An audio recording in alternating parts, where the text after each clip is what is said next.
வணக்கம். எல்லாரும் எப்படி இருக்கீங்க? இன்னைக்கு நம்ம விட்டல பாண்டுரங்கனுடைய 29வது பாகமும் பானுதாசனுடைய 2வது பாகத்தையும் தொடர போகிறோம். சரி, போன வாரம் எங்க விட்டோம்? பானுதாசனுடைய உறவுக்காரர்கள்லாம் அவருக்கு உதவி செய்து அவர் வாழ்க்கையை வாழ்வதற்கும் பிழைப்பதற்கும் ஏற்பாடு செய்தார்கள். ஆனால் பானுதாசனுடைய வியாபாரம் மிக சிறப்பாக நடந்து அவர்களுடைய வியாபாரம் படுத்து விட்டதை பார்த்து அவர் மேல் கோபம் கொண்டு அவரை ஒரு விதமான தந்திரத்தினால அவருடைய பொருட்களை அழிக்க பார்த்தார்கள். அவருடைய குதிரையை கட்டி விட்டார்கள். அப்பொழுது விட்டலனே வந்து அந்த குதிரையையும் அவரிடத்தில் திருப்பி கொடுத்து அந்த ஜவுளிகளையும் கொடுத்தார்கள். அப்படிங்கறதெல்லாம் நம்ம போன வாரம் படிச்சோம். பானுதாசர் எல்லாத்தையும் தெரிஞ்சுட்ட போது அவருக்கு ரொம்ப வருத்தமா போயிடுறது. முதல் வருத்தம் என்ன அப்படின்னு கேட்டா, எவ்வளவு நல்லவர்களாக இருந்தார்கள், நம்மிடத்தில் வரும்பொழுது இவ்வளவு குணஹீனனாக மாறுவதற்கு நம்ம தானே காரணம், வேற யாருமே காரணம் இல்லை அப்படின்னு அவர் தன்னைத்தானே நொந்துக்கிறாரு. அதுக்கு பிறகு என்ன செய்யறாரு? சரி, நமக்கு இது எதுவுமே வேண்டாம், நம்மளுடைய பொருளை எல்லாம் கொடுத்தவன் அந்த விட்டலன் நம்மளை ஆட்கொள்வதற்காக தான் வந்திருந்தான் அப்படின்னு அவர் உறுதியாக நம்பினாரு. அதனால எல்லாவற்றையும் விட்டு அவர் பண்டரிபுரத்தை நோக்கி போக ஆரம்பித்தார். குடும்பத்துக்கிட்ட கூட சொல்லல. இங்க உறவுக்காரங்க உண்மையிலேயே நல்லவர்கள் தான். அவர்கள் என்ன பண்ணார்கள் அப்படின்னா, மிகவும் வெட்கப்பட்டார்கள். அச்சோ, இவருடைய மேன்மையே நம்ம அறிந்து கொள்ளாமல் போய் அவரை நம்ம இந்த அளவுக்கு செய்து விட்டோமே அப்படின்னு ரொம்ப வருத்தப்பட்டு என்ன செய்யறாங்க, அவர் திரும்பி வர வரைக்கும் அவருடைய குடும்பத்தை காப்பாற்றுவது நம் கடமை அப்படின்னு அவர்கள் ஒரு முடிவு பண்ணிட்டு அவருடைய பொருள், குதிரை எல்லாத்தையும் எடுத்துட்டு ஊரை நோக்கி சென்றார்கள். சரி, இவர் என்ன பண்ணாரு? நேர பண்டரிபுரம் போனாரு. பண்டரிபுரத்துக்குள்ள நுழைஞ்சாலே 4 வேலைகள் செய்யணும்னு நம்ம அடிக்கடி படிக்கிறோம். முதல் வேலை என்னன்னு கேட்டாக்கா, போய் அந்த சந்திரபாகா நதியில ஸ்நானம் செய்ய வேண்டும், குளிக்க வேண்டும். அடுத்தது என்ன செய்யணும் அப்படின்னு கேட்டா, இந்த பண்டரிபுரம் வருவதற்கே காரணமானவன் புண்டலீகன், அந்த புண்டலீகனுடைய சன்னதியில் போய் வணங்க வேண்டும். இது 2வது வேலை. 3வது, அந்த நகரத்தை சுற்றி பஜனை செய்து கொண்டே வர வேண்டும், அதாவது நகர சங்கீர்த்தனம். அது 3வது வேலை. அதுக்கப்புறம்தான் கோவிலுக்குள்ள நுழைஞ்சு அந்த வாயில நின்று நாமதேவர் வணங்கிட்டு உள்ள போய் விட்டலனுடைய நிஜபாத தரிசனம், அந்த பாத ஸ்பர்ஷம், அந்த பாதத்தை நாம் தொட வேண்டும். இவ்வளவையும் செஞ்சுட்டு உள்ள போனாரு பானுதாசர். ஏற்கனவே பானுதாசருக்கு அந்த சூரிய பகவானே தான் விட்டல நாமத்தையே அவருக்கு உபதேசம் செய்தது.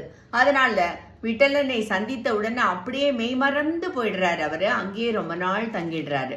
தங்கிட்டு அப்புறமா என்ன யோசிக்கிறாரு, நம் கடமை என்ன அப்படின்னு யோசிக்கிறாரு. நேர என்ன பண்றாரு, ஊரா போறாரு. போயிட்டு இந்த மாதிரி, நீங்க குடும்பத்தோடு இருந்தாலும் நாமத்தை சொல்லிக்கொண்டே உங்கள் காரியத்தை செய்யுங்கள், விட்டலன் உங்களுக்கு அருள் செய்வார்கள். அட, இது எங்கேயோ கேட்டிருக்கோமே, யார் சொன்னது? நாமதேவருடைய பிரேம பக்தியினுடைய சாரம் இதுதானே இல்லையா? அதையே தான் இவரும் சொல்லின்னு போறாரு. நீங்க குடும்பத்தோட இருக்கலாம், உங்க கடமையை விடாமல் செய்யலாம், ஆனால் நாமத்தை சொல்லிக்கொண்டே இதெல்லாம் செய்தீர்களானால் உங்களை காக்க சரியான நேரத்திற்கு விட்டலன் எப்பொழுதும் இருப்பான் அப்படின்னு சொன்னாரு. சரி, இவர் குடும்பத்தை விட்டுட்டு வந்துட்டாரு அப்படின்னா இல்லவே இல்லை. அவர் என்ன பண்ணாரு, விட்டலனை வணங்கிட்டு இந்த மாதிரி ஊரா சொல்லிட்டே தன்னுடைய குடும்பத்தை நோக்கி போயிட்டாரு. அப்பப்ப அக்கம் பக்கம் எல்லாம் போய் இந்த நாமத்தினுடைய பிரச்சாரங்கள், பிரேம பக்தி பிரச்சாரம் இதெல்லாம் பண்ணி கொண்டு இருந்தார். ரொம்ப ஆழ்ந்த பக்தராக அவர் இருந்தார். சரி, அவர் அப்படியே அங்க இருக்கட்டும்.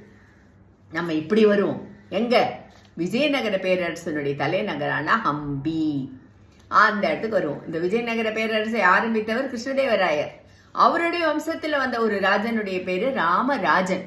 அந்த ராஜன் ரொம்பவும் சக்தி உபாசகர், ராஜராஜேஸ்வரியை வணங்குபவர். அந்த அம்மா சக்திக்கு ஒரு அழகான கோவில், மிகப்பெரிய கோவில், பிரம்மாண்டமான பகட்டான கோவில் கட்டிருக்காரு. பாவம் கட்டிட்டு என்ன பண்றாரு, நேர போவாரு. எங்க, தினம் காலையில துங்கபத்ரா நதியில நன்னா குளிச்சுட்டு போய் அம்மனுக்கு தானே பூஜை பண்ணுவார். அவ்வளவு ஆழ்ந்த பக்தியோடு அவர் அந்த பூஜையை செய்வார். ஆனா பாவம், அதனால அவருக்கு என்ன வரும், கர்வம் வந்தது, பெருமை. அந்த பெருமை கொஞ்ச நாள் ஆக ஆக என்னவா மாறிடும்னா கர்வமா மாறிடும் இல்லையா? அதனால அவருக்கு தான் மிக அழகான கோவில் கட்டி இருக்கிற மாதிரி ஒரு எண்ணம், அதுக்கப்புறம் தான் சிறந்த முறையில பூஜை பண்ற மாதிரி ஒரு எண்ணம், இப்படி எல்லாம் எண்ணம் இருக்கு. சரி, இப்படியே இருக்காரு அந்த ராஜாவும். இப்ப என்ன ஆச்சு, பண்டரிபுரத்திலேருந்து ஒருத்தர் வந்தாரு பக்தர் இந்த ராஜாவை பார்க்கதற்கு. இந்த மாதிரி பகவத் மேளா அப்படின்னா அந்த பாகவதர்கள்லாம் ஒன்று கூடி வந்து பேசுவது, ஒரு கான்ஃபரன்ஸ், மேளானா கான்ஃபரன்ஸ் அந்த மாதிரி நடக்க போகிறது. அதற்காக வந்துட்டு நீங்க ஏதாவது உதவி செய்ய வேண்டும்னு கேட்டுன்னு வர்றாரு. ராஜாவுக்கு பண்டரிபுரத்தை பத்தி கேள்விப்பட்டிருக்காரு. இதை 2 விதமா சொல்லலாம். ஏழைகளுக்கு மட்டும் உதவும் சாமி ஏழை சாமி, இல்லைன்னா ஒன்றுமே இல்லாத ஒரு சிறு கோவிலில் இருப்பதனால அவர் ஒரு ஏழை சாமி. இப்படி 2 விதமான ஏழை சாமி அந்த பண்டரிபுரன் நாதன். அதனால இவர் வந்து கேலியா பேசுறாரு, ஓ ஏழை சாமி அது அப்படின்னு. வந்தவர் பரம பாண்டுரங்க பக்தன். அவருக்கு மனசு வருத்தமாயிடுறது. அதெல்லாம் ஒண்ணும் இல்லையே, எங்களுடைய பண்டரிபுரத்துல லக்ஷ்மி கலை ஜொலிக்குமே அப்படின்னு விடுறாரு அவரு. உடனே ராஜா இல்ல, அப்படியா, உங்க கோவிலை பத்தி நீங்க விவரமா சொல்லுங்க அப்படின்னு உடனே இவ சொல்றதுக்காக கண்ணை மூடிட்டு அப்படியே பண்டரிபுரத்தை பத்தி மனசுல நினைக்கும் போது அவருடைய கண்கள்ல பண்டரிபுரம் எப்படி தெரியுமா தோன்றியது, மதிர் சுவர்கள்லாம் அப்படியே வந்து சொக்க தங்கத்தாலான மதிர் சுவர்ல வைர கற்கள் எல்லாம் வந்து அதுல இது ஆயிருக்கு, பதிஞ்சிருக்கு. அதுக்கப்புறம் தரையெல்லாம் தங்கத்தாலேயே செய்த தரைகள். அந்த ரோடுல அந்த தெருக்கள்ல தேவர்கள் தேவதைகள் எல்லாம் அப்படியே நடந்து போகிறார்கள். சரி, வர்ற பக்தர்களை எல்லாம் இந்த விநாயகரும் முருகரும் குடு குடு குடு கூப்பிட்டு கோவிலுக்குள்ள கூட்டின்னு போறா. சரி, கோவிலுக்குள்ள நுழைஞ்சா அங்க வந்து பார்வதியும் சரஸ்வதியும் சேவை செய்து கொண்டிருக்கிறார்கள். இன்னும் கூட சொல்றா, தங்க தொடப்பத்தால பார்வதி பெருக்கின்னு இருந்தா அந்த கோவிலன்ற அளவுக்கு சேவை செய்ததாக சில இடங்களில் நான் படித்தேன். சரி, இப்படியெல்லாம் அவருடைய கண்ணில் தெரியும். அவர் இதெல்லாத்தையும் அப்படியே டிஸ்கிரைப், அதாவது விவரித்து சொல்கிறார். அதை கேட்ட உடனே ராஜாவுக்கு நம்பிக்கையே வரல. இது என்னடா இது, நம்ம கேட்டதுக்கு நேர்மாறா இருக்கு, இப்பவே நம்ம இதை பரிசை பண்ணி பார்த்தோம்னா கிளம்பலாம் அப்படின்னு விடுறாரு ராஜா. நீயும் கூட வரும் அப்படின்னு விடுறாரு. அவருக்கு தான் சொன்னதெல்லாம் இப்பதான் புரியுது. அப்பா விட்டலா, என்னுடைய நாக்கையும் என்னுடைய கண்ணையும் நீதான் ஆட்கொண்டாய், அதனால உன் பெருமையை காட்பது உன்னுடைய கடமை அப்படின்னு சொல்லிட்டு கூடவே போயிடுறார். போனா பண்டரிபுரம் எல்லைக்கு போன உடனேயே அவர் என்னெல்லாம் விவரமா சொன்னாரோ அப்படியே இருக்க பண்டரிபுரம். தங்கத்தாலான மதில் சுவர்கள்ல வைரங்கள் பதித்து தங்க சாலைகளில் தேவர்களும் தேவதைகளும் நடந்து போக, முருகனும் விநாயகனும் வந்த பக்தர்களை கோவிலுக்குள்ள அழைத்து செல்ல, கோவிலுக்குள்ள போய் பார்த்தா இவருடைய இஷ்ட தெய்வமான அந்த சக்தியானவள் தங்க தொடப்பத்தை வச்சு உள்ள கோவிலை பெருக்கின்னு இருக்கா. அம்மா அப்படிங்கிறாரு. அப்பாவும் சக்தி சொல்றா, எங்க அண்ணனுடைய வீடு, இந்த வீட்டுல எனக்கு சேவை செய்யறதுக்கு உரிமை கிடையாதா அப்படின்னு கேட்கிறா. ஒன்னும் ராஜாவுக்கு ஏதோ புரியுறது. சரின்னு கோவிலுக்குள்ள போறாரு. விட்டல் அழகை பார்க்குறாரு. விட்டல் அழகை பார்த்துட்டு மயங்காதவா மனுஷாலா இருக்க மாட்டா இல்லையா? ராஜா மனுஷன் தானே, அதுவும் சிறந்த பக்தன் கூட. பக்தியினால வந்த பெருமை, பெருமையினால வந்த கர்வம், அது எல்லாம் எப்பேற்பட்டவாளையும் அந்த கர்வம் மனதை ஆட்கொள்ளும் இல்லையா? ராஜா கிட்ட போயிடுறான், வணங்குறான். ராஜா வந்து பார்க்கிறான் அந்த விட்டலனை. ஆஹா அப்படின்னு நினைக்கும் போதே பழையபடி ஆயிடுறது பண்டரிபுரம். இப்ப ராஜாக்கு எந்த ஏளனமும் இல்லை. விட்டலனை பார்த்துட்டான் இல்லையா, ஏளனம் எங்கேருந்து வரும்? அப்போ ராஜாவுக்கு இனிமே விட்டலனை பிரிஞ்சு நம்மளால வாழவே முடியாதுங்கிற ஒரு மனோநிலைக்கு போயிட்டான். உடனே கேட்குறான், நான் உனக்கு அழகான கோவில் கட்டுறேன், உன்னை என் கூடயே வச்சிருந்து உன்னை நான் நன்னா வச்சுக்கிறேன், என்னுடைய ஊரான ஹம்பிக்கு வந்துடு அப்படின்னு ராஜா ரொம்ப வேண்டி கேட்குறான். அப்போ சரி நான் வரேன், ஆனால் என்னுடைய பக்தர்கள் யாரையும் நீ வந்து அவமானப்படுத்தவோ துன்புறுத்தவோ அந்த மாதிரி எதுவும் நடந்துக்கூடாது, அப்படியா இருந்தால் நான் வரேன் அப்படின்னு சொல்கிறோம். சரி அப்படின்னு உடனே கிளம்பி போயிடுறாரு. விட்டலன் வந்து ராஜாவனுடைய தேரில் ஏறிண்டு ஜம்முன்னு ஹம்பியை பார்த்து போயிடுறாரு.